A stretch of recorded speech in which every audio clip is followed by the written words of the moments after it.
Collège Gabriel Havès de Creil.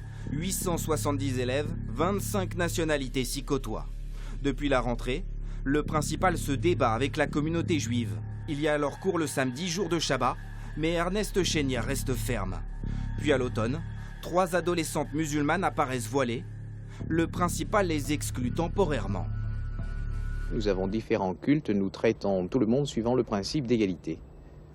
Il ne serait donc pas concevable de voir un élève avec une croix à l'intérieur d'une classe? Ni une croix gammée, ni une faucille, ni un marteau, ni une rose, ni quoi que ce soit d'autre. Mais l'affaire prend de l'ampleur.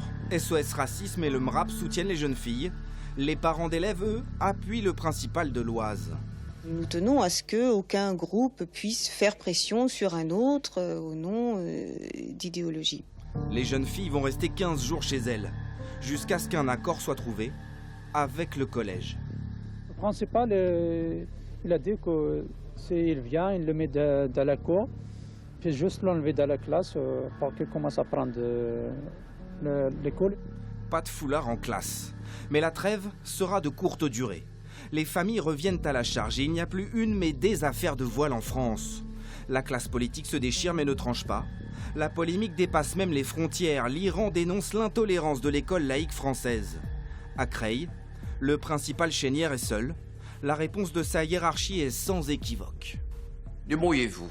Vous êtes là, débrouillez-vous. Et surtout, pas de vagues. S'il y a des vagues, faites en sorte que ce soit vite réglé et qu'on ne soit pas plus haut ennuyé.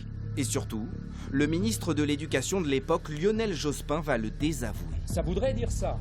Et à mon avis, le fait qu'un enfant arrive avec un foulard ne doit pas être un motif pour l'exclure ou pour ne pas l'accepter à l'école. Ça me paraît être le principe fondamental. On accueille d'abord l'enfant. Le ministre finit par saisir le Conseil d'État qui réaffirme les principes de laïcité. Charge au chef d'établissement de la faire respecter. Rien ne change vraiment. Ernest Chénière en fera son combat.